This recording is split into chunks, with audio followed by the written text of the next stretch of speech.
বোর্ডে আমি দুটি ছক দিয়েছি এক একটা। এই পাশে একটা ছকে কতগুলো শব্দ লেখা আছে আর একটা ছকে কতগুলো শব্দ লেখা আছে। তাহলে আমি ঈশাকে ওই ছক থেকে একটি শব্দ কাটতে বলছি, দুটি ছকে কাটতে হবে। নৌকা,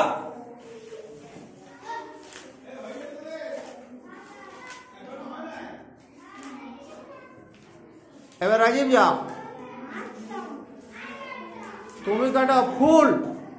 ফুল শব্দটি দুটি ছক থেকে কাটো।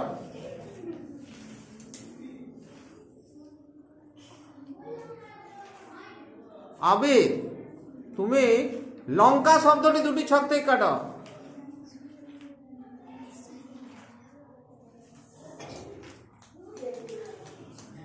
এই লঙ্কা ভালো করে দেখো কোনটা। হ্যাঁ কাটো। আচ্ছা এইবারে অনিতে যাও, গান শব্দটা দুটো ছক থেকে কাটো।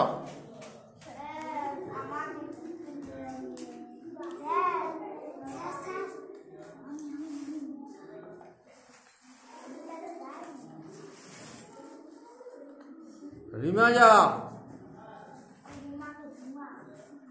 হাত শব্দটা দুটো ছক থেকে কাটো।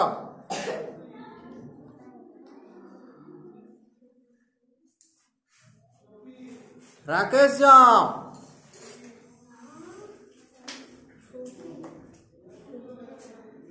ছবি শব্দটা দুটো ছকে কাটো।